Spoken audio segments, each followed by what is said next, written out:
This is my collection of vintage computers. These range from computers that were made in the early 70s up until the mid 80s. Okay, this is my oldest working computer, which is an Apple II Plus. It's not much different from a modern computer actually. It will boot off of floppies. Well, now of course we boot off of hard disks. And here I've got a couple of programs up here. I can try one of them and see. I'm just going to load it off this floppy disk. You can see the light going here. And just got to give it a minute. This is a typical game for the Apple. This actual screen is a monochrome screen, but you could get a color version of this, which is quite expensive in those days. This particular computer would have run you about $2,600 in mid-70s. This guy here, this looks like a computer. In fact, when I was driving by this garage sale, I thought it was looks like a Macintosh, right? But it's actually not a computer at all. It's actually a game console. And you would put different games. There's a cartridge slot on the side there, and you would play with this little console here.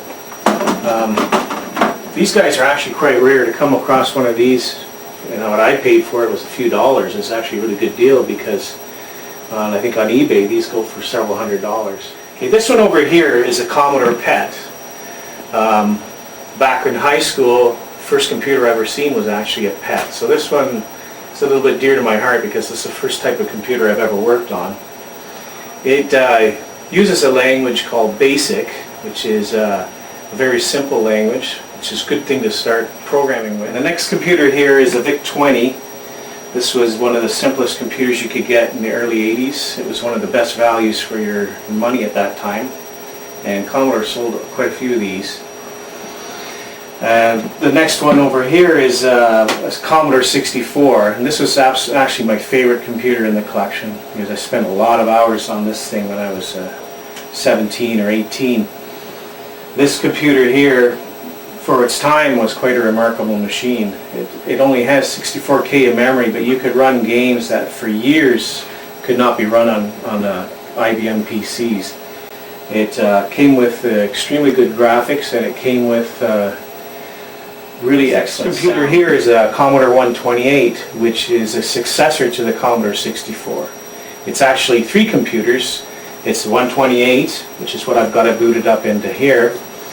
And it'll also boot up in Commodore 64 mode. And that was kind of the Achilles heel of this machine because when people bought them, they simply used them in Commodore 64 mode because there was lots of software out there, and very little software ever got made for the 128 mode. On these computers you can see I've got lots of different peripherals. I've got floppy drives, printers, there's tape decks, and original Commodores you had to use a tape deck. This machine here is actually something I made up. It's a hard drive for the Commodore 64. When they were built in the 1980s there was no such thing as hard drives yet, or at least not for home PCs there wasn't. And I've got several magazines and other odd bits and pieces that go with these computers. I've been collecting for quite a while, so I've amassed quite a pile of what my wife would call junk, I suppose. But it's not junk to me.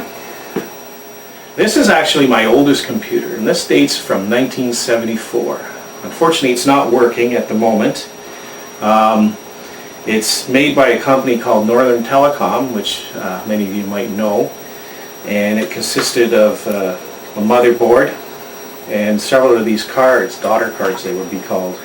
Okay, now along with the computer theme, I have also made an arcade machine, so if you come and follow me, you can take a look at that.